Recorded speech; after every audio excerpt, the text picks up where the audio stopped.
Hello everyone. आज मैं quadratic equation जो हमारा चैप्टर है 10th स्टैंडर्ड का, उसके बेस्ड में एक जो हमारा प्रॉब्लम सम है वो लेके आई हूँ। The question is the diagonal of a rectangular field is 60 metre more than the shorter side and if the longer side is 30 metre more than the shorter side, find the side of the field. यह question आपको NCERT की जो book है 10th standard की उसमें मिल जाएगा। और मैंने सोचा कि अभी जितनी भी क्वाड्रेटिक इक्वेशन के हमने बेस्ड क्वेश्चन किए हैं, हमें अभी तक एक भी प्रॉब्लम सॉल्व नहीं किया है, प्रॉब्लम बेस्ड क्वेश्चन नहीं किया है, इसलिए मैं क्वेश्चन लेके आई हूँ। एनसीईआरटी बुक के मेरे पास और बहुत सारे क्वेश्चंस हैं जिसके ऊपर मैं वीडियोस बनाने वाली हूँ। उसमें सबसे पहला मैंने यही लिया है। इसमें मैंने जो डायग्राम बनाया है उसके अकॉर्डिंग मैं आपको समझाती हूँ कि ये क्या है, फिर हम इसको क्वेश्चन सॉल्व करना आगे स्टार्ट करेंगे। सबसे पहले इस क्वेश्चन में इम्पॉर्टेंट है कि हम इसका जो फॉर्मूला है, जो हमारा डायग्राम है उसे हम समझने की कोशिश करें। हमारे पास एक रेक्टेंगुलर फील्ड है जिसे मैंने नाम दिया है A, B, C and D। ये हमारी रेक्टेंगुलर फील्ड है। आपको पता है कि जो रेक्टेंगुलर फील्ड होती है उसका एरिया का फॉर्मूला होता है लेंथ इंटू ब्रेथ। यहाँ पे जो हमारी शॉर्टर साइड है दैट इज़ आर ब्रेथ, और वो जो ब्रेथ है मैंने उसको x ले लिया है। ये हमारे पास क्वेश्चन में गिवन है कि जो हमारी लॉन्गर साइड है, मतलब जो हमारी लेंथ है, वो हमारी शॉर्टर साइड से 30 मीटर ज़्यादा है। तो मैंने यहाँ पे x जो है वो ब्रेथ को x लिया है और लेंथ जो है वो x+30 कर दिया है। ये भी हमारे पास गिवन है। एक और चीज़ हमारे पास गिवन है that is the diagonal. Diagonal जो है वो ये बीच की लाइन होती है जिसे डायगोनल कहते हैं, और ये डायगोनल जो है वो हमारे जो शॉर्टर साइड है, यानी कि जो हमने x कंसीडर किया है उससे 60 मीटर ज़्यादा है। आप इस क्वेश्चन को एक बार फिर से पढ़ के देखिए तो आपको समझ में आएगा। मैंने इसको डायग्राम से समझाने का ट्राई किया है। हमारे पास रेक्टेंगल है ABCD, जो ब्रेथ है वो हमने x कंसिडर किया है। अकॉर्डिंग टू द क्वेश्चन हमारी जो लेंथ है वो x+30 है, क्योंकि जो हमारी शॉर्टर साइड है उससे 30 मीटर ज़्यादा है, और जो हमारा डायगोनल गिवन है वो हमारा शॉर्टर साइड से यानी x से 60 मीटर ज़्यादा है, इसलिए हमने x+30 और x+60 ले लिया है। ये सब कुछ हमारे क्वेश्चन में गिवन है। अब आप ये देख सकते हैं कि जो एंगल B है वो 90 डिग्री एंगल बना रहा है, एक स्ट्रेट लाइन जाता है। अभी जो हमारे पास ट्रायंगल बना है ABC, ये एक राइट एंगल ट्रायंगल है जिसके ऊपर हम पाइथागोरस थ्योरम को अप्लाई कर सकते हैं। पाइथागोरस थ्योरम हमारी कहती है कि जो हाइपोटेनियस का स्क्वायर है, मतलब AC जो स्क्वायर है, इसका स्क्वायर किसके इक्वल है? Perpendicular square plus base square के। मतलब जो हमारा बेस है AB, इसका स्क्वायर प्लस जो हमारा परपेंडिकुलर है BC, उसके स्क्वायर के अकॉर्डिंग, उसके स्क्वायर के इक्वल रहता है। ये हमारी पाइथागोरस थ्योरम बताती है। तो अब हम इस क्वेश्चन को सॉल्व करने के लिए हम जो है वो पाइथागोरस थ्योरम अप्लाई करेंगे। और इस क्वेश्चन को सॉल्यूशन स्टार्ट करने से पहले मैंने आपको इसलिए डायग्राम को अच्छी तरह समझा दिया है, क्योंकि जब तक आप डायग्राम को समझेंगे नहीं तब तक आप आगे सॉल्व नहीं कर सकते। आई होप कि आपको समझ में आ गया होगा कि जो हमारे पास डायगोनल बन रहा है उससे हमारा जो रेक्टेंगुलर है वो 2 ट्रायंगल्स में डिवाइड हो गया है, और जो हमारा फर्स्ट ट्रायंगल है दैट इज़ ABC, इसमें हमारे पास हाइपोटेनियस, बेस और परपेंडिकुलर तीनों चीज़ें गिवन है। हम इसमें अब जो हमारे पाइथागोरस थ्योरम है वो अप्लाई करेंगे और x की वैल्यू ईजिली निकाल सकते हैं। तो चलिए अब हम सॉल्यूशन की तरफ बढ़ते हैं और सॉल्यूशन स्टार्ट करते हैं।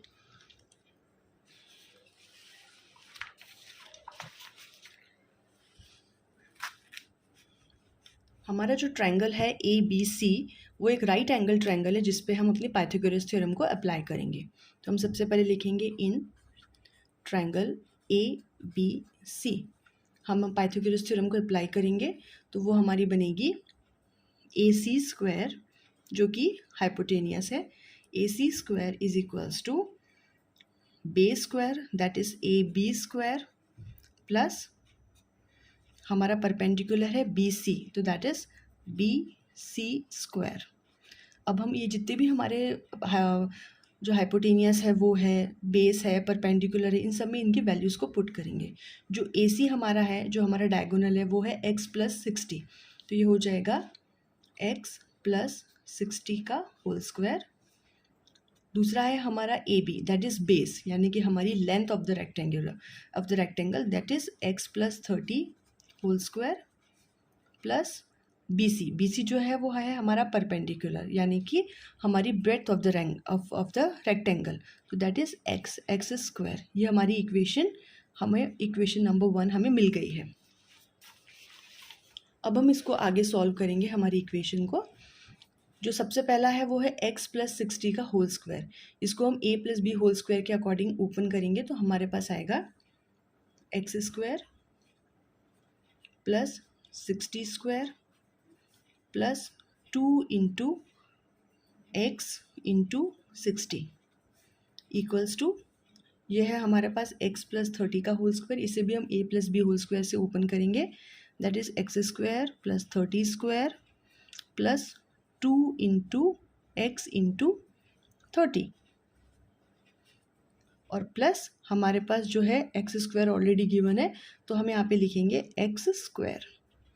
ठीक है, यहाँ तक समझ में आ गया आपको। अब हम इसको फिर से ओपन करेंगे, यहाँ तक हमारी इक्वेशन थी। अब हमारी नेक्स्ट है एक्स स्क्वायर 60 इंटू 60 का स्क्वायर मतलब 60 मल्टीप्लाई बाय 60, तो we will get 3600 plus 2 into x into 60, it means 120x। अब इसे ऊपर पूरा सॉल्व करके देखिएगा, आपको यही आंसर मिलेगा। इज इक्वल्स टू, अब यहाँ हम देख लेते हैं, हमारे पास है एक्स स्क्वायर प्लस 30 का होल स्क्वायर। 30 का होल स्क्वायर हो जाएगा 3 3 से 9 and 00, that is 900 plus 2 into x into 30, that will be 60x और एक्स स्क्वायर हमारे पास ऑलरेडी गिवन है। हमारे पास ये दोनों इक्वेशन बन गई है। अब अगेन हम यहाँ से स्टार्ट करते हैं, तो we will have x square plus 3600 plus 120x।